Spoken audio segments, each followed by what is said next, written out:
Bueno, pues dice iniciando grabación. Hola, buenas tardes.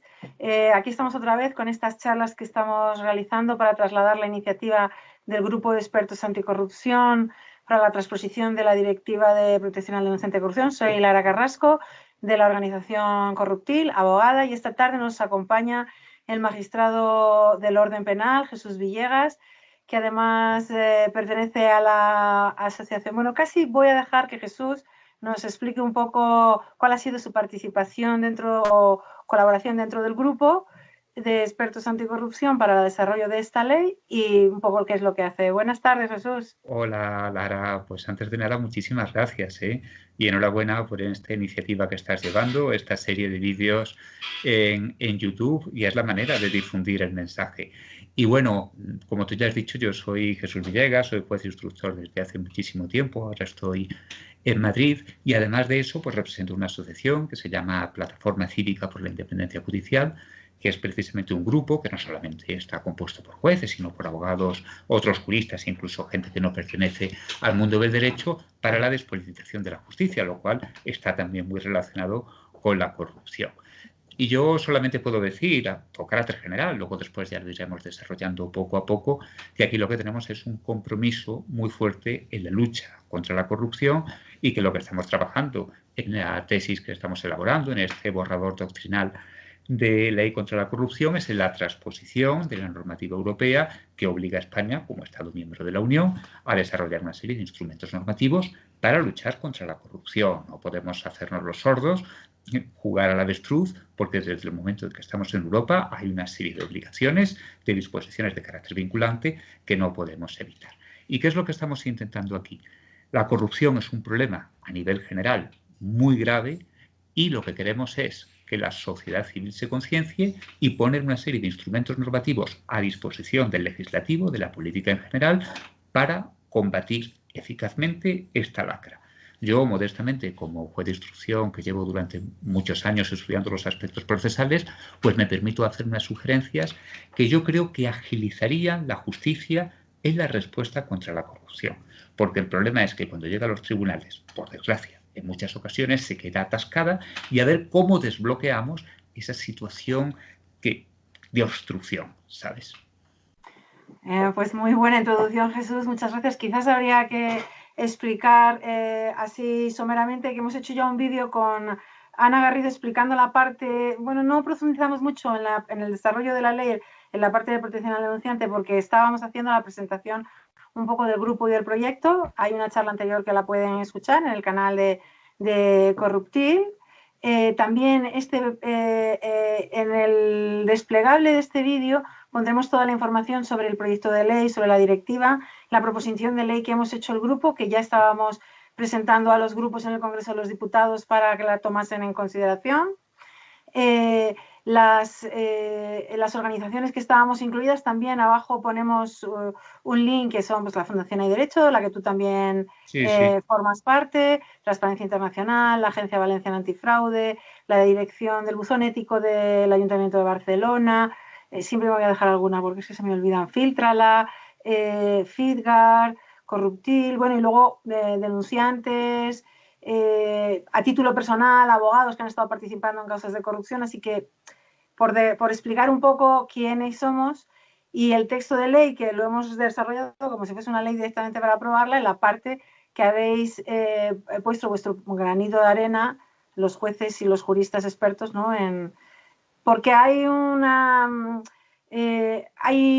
cuestión general que suele ocurrir, que es el tema de los archivos, la instrucción durante 10 años, 12 años de causas de corrupción política, la pérdida ingente de millones, el no dar respuesta a la corrupción dentro del ámbito de la instrucción de los procedimientos. Entonces, un poco cuéntanos cuál era un poco la forma que le hemos dado ahí al texto. Bueno, Lara, la verdad es que pones el dedo en la llaga. Es una cuestión muy difícil esta. Bastante trabajo cuesta ya presentar una denuncia en materia de corrupción por las represalias a las que uno se expone, para luego después encontrarse con la frustración de que los tribunales pues te cierran la puerta, que las causas se archivan, que van excesivamente lentas. Ahí es donde en el grupo de expertos, los juristas, hemos intentado aportar una serie de propuestas para agilizar la tramitación de las causas.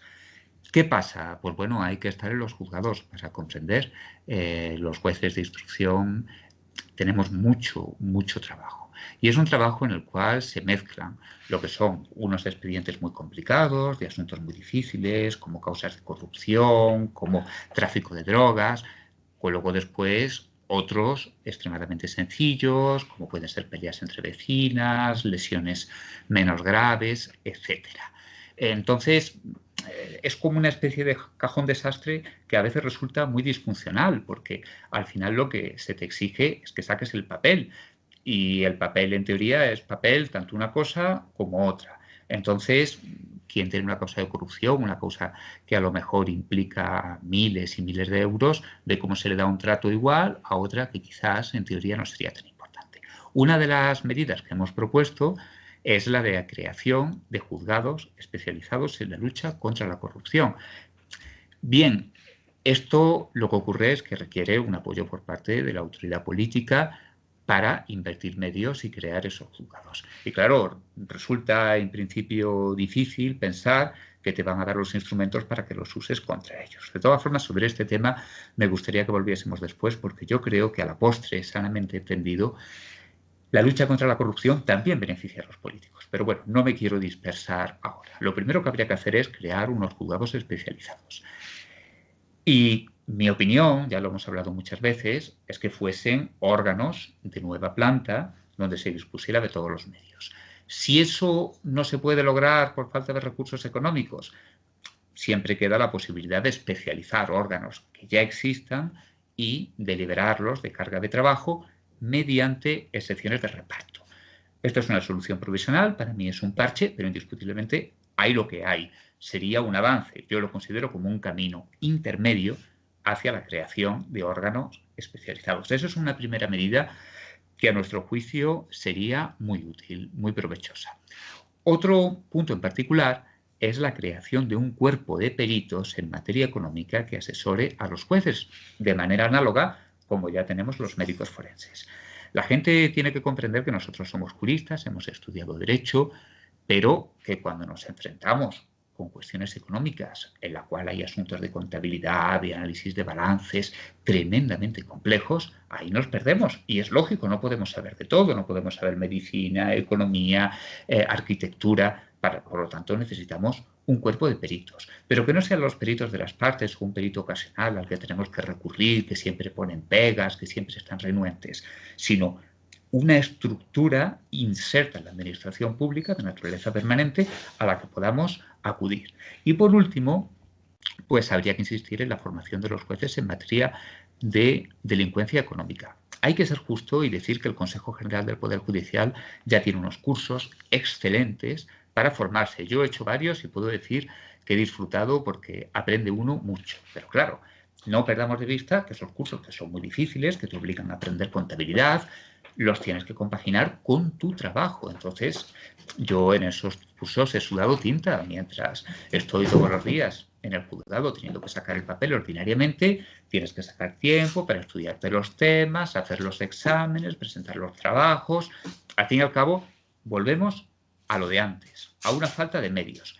Pero también es cierto que yo creo que hay un grupo de jueces, quizás no la mayoría, pero sí hay una masa crítica dentro de la carrera judicial, dentro de los jueces instructores, a los que estos temas le gustan y que habría que aprovecharlos, porque quizás no haga falta una gran cantidad de órganos, sino con medios adecuados, con procedimientos ágiles y con soluciones eficientes, ponernos todos manos a la obra. Creo que hay un potencial que no lo estamos aprovechando. Claro, yo creo que a lo mejor habría que explicar un poco a la gente que no está familiarizado con cómo es el caso de la instrucción de los procedimientos de corrupción política, ¿no? Que de forma habitual en España ha sido que acusaciones populares o a lo mejor abogados que son un verso suelto, que presentan una querella que cae en un juzgado que muchas veces está colapsado, no tienen medios, no. A veces los jueces están muy presionados, porque esto también lo hemos hablado. Entonces, por ejemplo, hay mucha presión social. Hablábamos de muchos casos que los hay, irán pasando por aquí un montón de denunciantes de corrupción en los que nos irán contando específicamente sus casos y la gente podrá entender esto, ¿no? Pero una de las propuestas que hacemos es que los que conozcan de la instrucción de los procedimientos de corrupción política sean los juzgados de cada capital de provincia para garantizar que no haya esta presión social. Mira, ponían el caso de, bueno, en muchísimas provincias no prosperan las causas de corrupción política. Me estoy acordando ahora del caso de Cantabria, en el que uno de los imputados era, me parece que era el médico o el pediatra de la fiscal. Bueno, un caso que sucede muy a menudo, ¿no?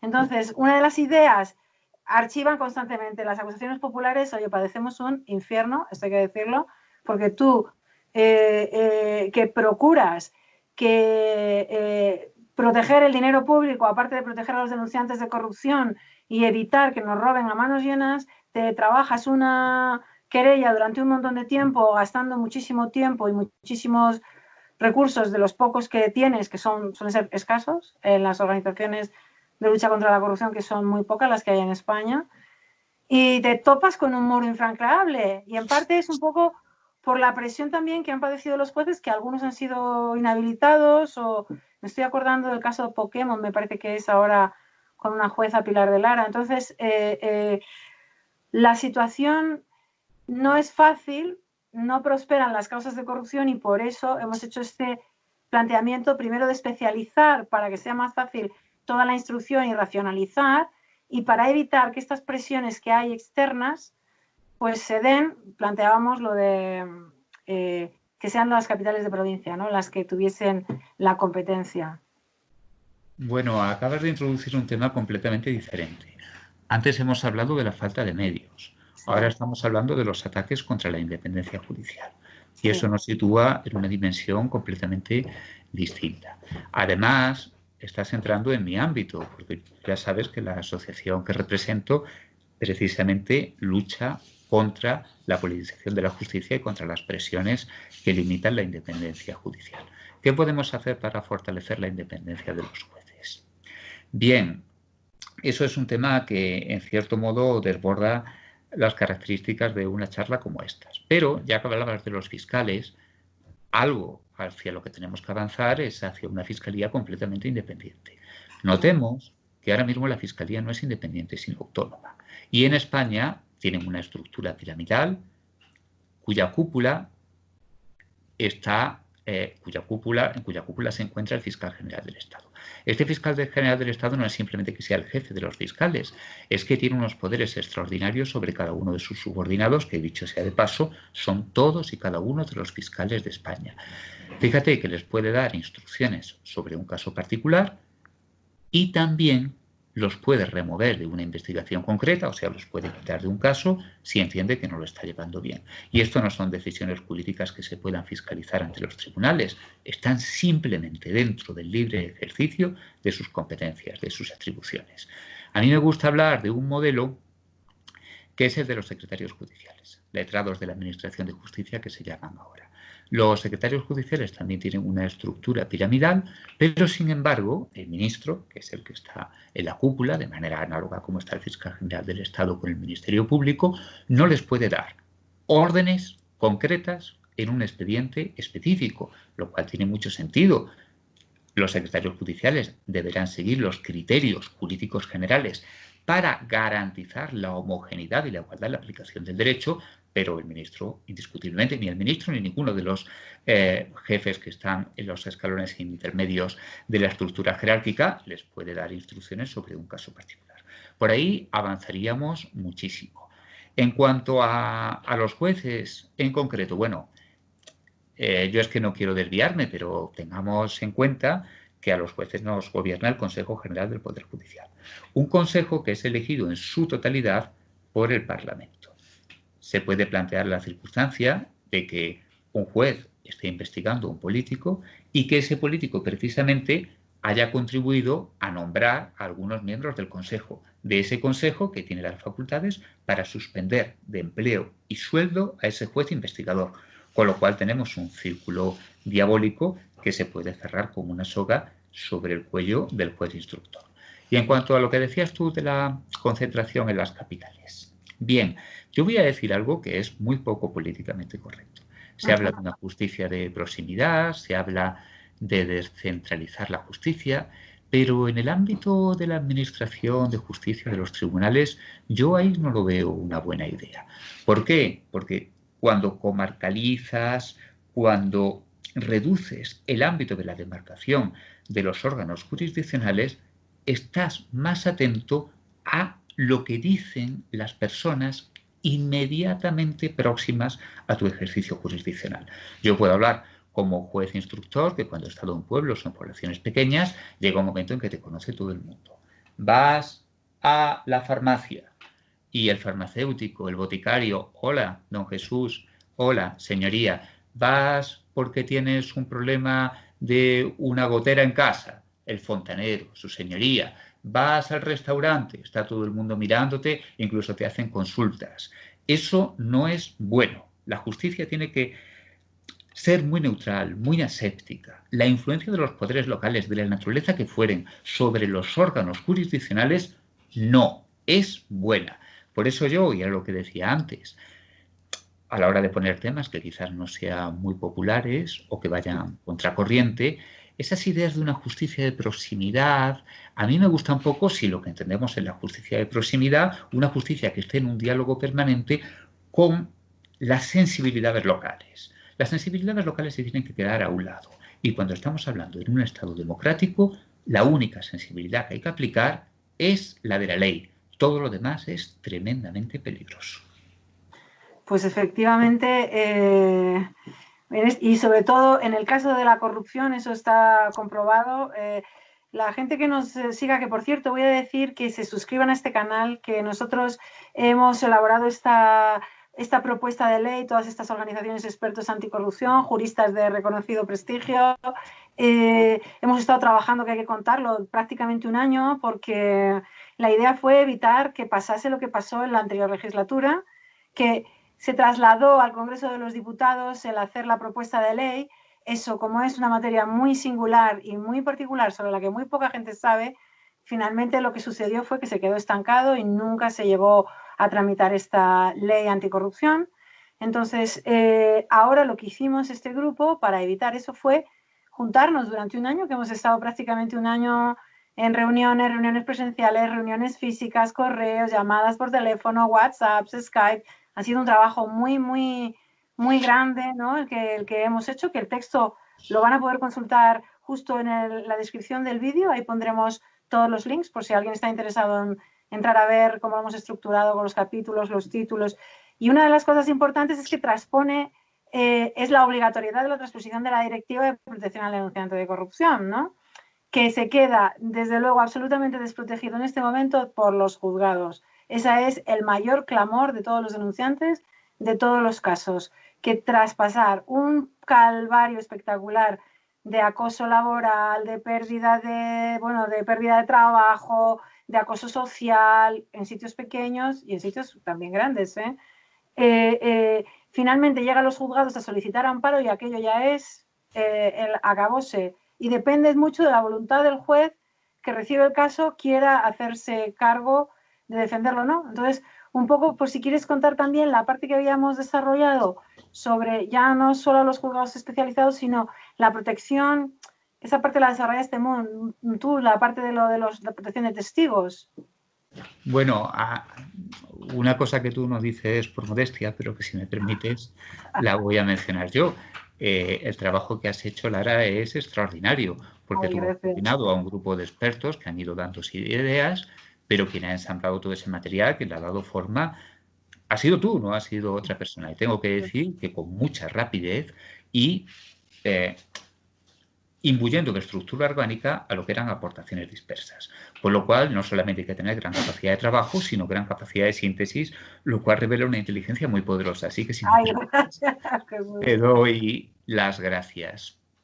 Luego, en cuanto a las peculiaridades del trabajo que tenemos entre manos, ya hemos hablado, efectivamente, de lo que desilusiona ver cuando llegas a la justicia que no funcionen los tribunales adecuadamente. Lo que pasa que, por desgracia, no es solamente en el caso de la corrupción, sino en general. Por eso estamos comprometidos por intentar mejorar nuestra justicia. Y en particular, con la transposición de esta directiva, hay una peculiaridad una particularidad que yo creo que no debe escapársenos. Está muy conectado también a otro tema muy popular, a ver si somos capaces de convertirlo el nuestro también en igualmente popular, que es el del acoso. Cuando en una organización cerrada, lo que el psiquiatra Iñaki Piñuel llama organizaciones tóxicas, alguien es un elemento discrepante, se sale de la foto, como decían antes, se encuentra con que esa estructura se cierra sobre él como un cepo y empieza una campaña sistemática de hostigamiento y de hundimiento personal, que lo que tiene por finalidad es la destrucción psíquica de esa persona. Yo también llevo durante muchísimos años trabajando en un grupo de acoso moral, que vemos cómo influye el acoso, cuáles son las técnicas de acoso en la familia, en las empresas, en el trabajo, en la escuela, es el acoso escolar, el bullying. Ahora tenemos muchas nuevas formas de acoso informático, el acecho, stalking, etc.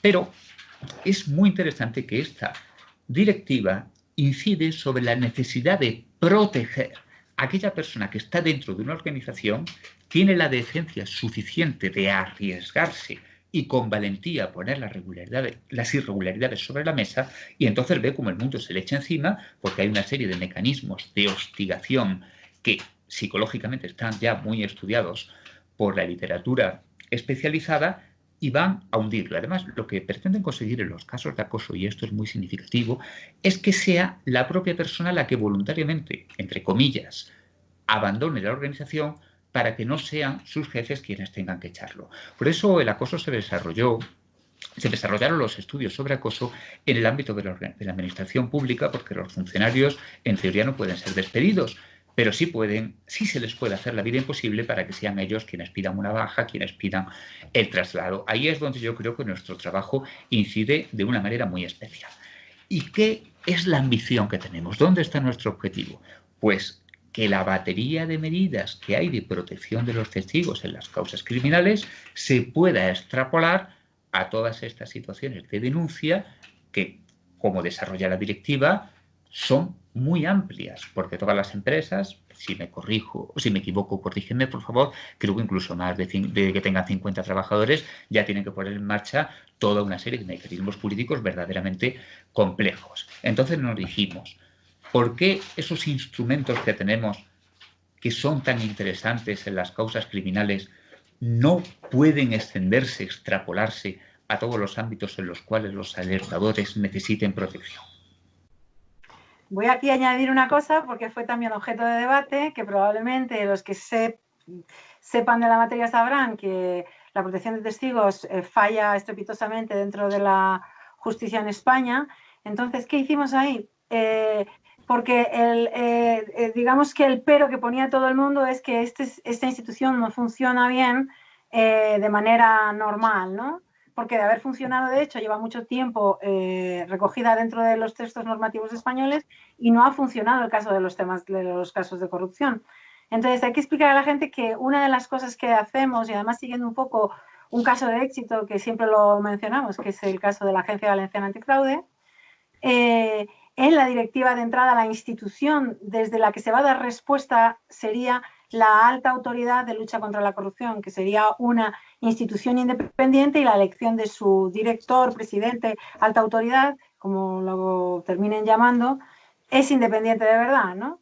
Así que lo que hicimos fue, que lo puede consultar el que quiera, en la parte me parece que yo no sé si está en la tutela penal, me parece, en el capítulo de la tutela penal, que hacíamos también el desarrollo de algunos artículos, que quien será la encargada de poder llevar a cabo la coordinación y la protección sería la alta autoridad anticorrupción y no el Ministerio de Justicia. Ese era un poco lo que quería añadir, ¿no? Es un tema muy difícil de explicar ahora, porque uno de los asuntos más delicados, que lo hablamos mucho, es cuando se produce una convergencia de investigaciones criminales y de investigaciones administrativas, que ahí indiscutiblemente la prioridad la tienen que tener los tribunales. Pero lo que dijimos es que todos estos instrumentos, que son tan potentes, no queden circunscritos al ámbito penal, y que aunque no haya un procedimiento criminal en curso, la alta autoridad pueda esa batería de medidas utilizarla siempre que sea necesario para la protección de un alertante. Ahí hace falta voluntad política, hace falta pues quizás un cambio de cultura jurídica y sobre todo hacen falta medios materiales, porque lo estuvimos hablando también, quizás para una fase de investigación posterior deberíamos asomarnos a Italia y a Estados Unidos, donde parece que estas medidas funcionan bastante bien. Yo contactos con los Estados Unidos no tengo, pero sí que tengo una relación bastante fluida con autoridades de lucha antimafia en Italia, que a mí me sirven de inspiración y para trabajos y momentos posteriores podríamos desarrollar esa vía que yo la considero muy prometedora. Bueno, eso está muy bien. También hemos desarrollado, porque estamos ya llegando casi al final, que se nos hace muy corto cuando hablamos de esto, pero no queremos ser muy pesados porque sabemos que bueno, lo breve es bueno, 2 veces bueno.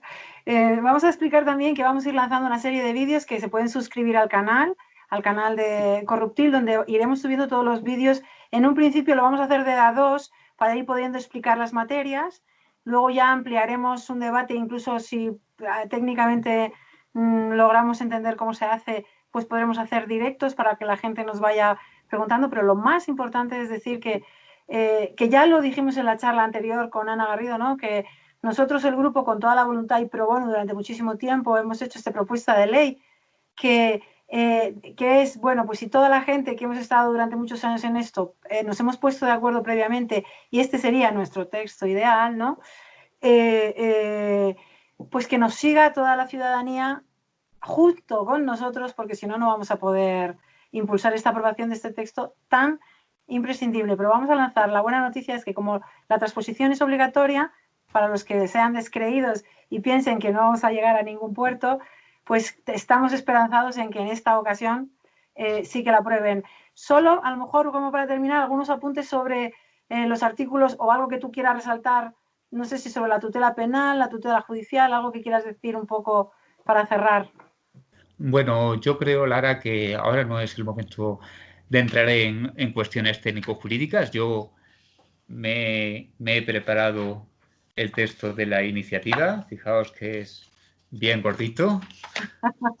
Son muchas páginas, mucho trabajo que hay aquí de todos y en especial el tuyo. Lo único que quiero decir, pues bueno, que a ver si somos capaces de mejorar la administración de justicia, porque ya no solamente por el tema de la corrupción, que es importantísimo, sino para imbuir, imprimir en la administración de justicia la agilidad que necesitamos. Y por último, una reflexión de naturaleza sociológica, si me permites, que era lo que venía anunciando al principio. Por desgracia, nuestra experiencia a veces nos pinta un escenario en el cual pareciera que la sociedad civil está luchando contra la política, como si fuera San Jorge contra un dragón y los políticos fueran los malos de la película. No me gustaría a mí que las cosas acabaran así, porque al fin y al cabo en una democracia los políticos son los representantes del pueblo. Deberíamos, en esta campaña de promoción pública de esta iniciativa legislativa, convencer en primer lugar a la clase política de que los beneficiados mayores de esta iniciativa serán ellos, porque a la larga simplifica las reglas del juego y sobre todo no los convierte en blanco de represalias y contrarrepresalias. Como yo he dicho en muchas ocasiones, cuando estoy en el poder, cuando me siento imbuido por una especie de borrachera de omnipotencia, tengo la tentación de infringir la ley. Pero, sin embargo, cuando las tornas cambian y paso a la oposición, me veo en esa posición de inferioridad y que ahora lo que yo he hecho antes se puede utilizar contra mí para chantajearme. Si somos capaces de crear un escenario limpio, donde todos los actores tengan las mismas reglas y las mismas posibilidades, a la larga los primeros beneficiados serán los políticos, porque no habrá cadáveres que sacar del armario y no serán vulnerables a puñaladas por la espalda de represalias y de venganza. Por tanto, nuestro proyecto es muy bonito porque, aunque tiene una dimensión esencialmente jurídica, a la larga es de educación de la ciudadanía y de creación de una cultura de respeto a la ley y al derecho. Y yo creo que eso es algo que merece la pena y a lo que debemos dedicar nuestra vida. enhorabuena de nuevo, Lara, porque tu trabajo ha sido extraordinario y para lo que necesites, aquí me tienes. Pues gracias. Voy a cerrar diciendo que el trabajo extraordinario ha sido la de todo el grupo. Es un auténtico lujo, una experiencia vital increíble. No solamente compartir la parte técnico-jurídica y lo fascinante que ha sido un poco todo, sino porque personalmente el grupo sois un encanto todos y muy dispuestos. Igualmente. También hay que decirlo. Y déjame añadir una cosa antes de terminar y de pedir de nuevo que se suscriban al canal, que le den a me gusta si les gusta, que lo compartan, que lo difundan, que se lo digan a sus amigos, que tienen que venir con nosotros, que nos sigan en esta iniciativa. Es que una frase que estamos diciendo ahora es que para salir de la crisis en la que estamos del coronavirus provocada por de esta crisis económica, perdón, de esta crisis económica en la que tenemos que enfrentar ahora, que es la reconstrucción del país, decimos un mantra que es la lucha contra la corrupción es una medida económica de primer orden. Entonces, no solamente beneficia a los políticos, a la ciudadanía, establece tal, sino que es que para la reconstrucción del país va a ser fundamental que con carácter urgente se tramite y se apruebe esta ley, porque son 90.000 millones al año la cifra que dicen que perdemos a causa de la corrupción. Así que si recuperamos esos 90.000 millones, habremos hecho... quizás podemos estar prestando dinero a Alemania en breve. Yo creo que es así, es un reto. Oye, cuando termine este vídeo verán un circulito con el logo de Corruptil. Si pinchan ahí, se pueden, los que estén interesados, se pueden suscribir. Me despido dándote muchísimas gracias por estar aquí, como siempre, Jesús. Gracias, Lara. Hasta la próxima. Hasta la próxima. Voy a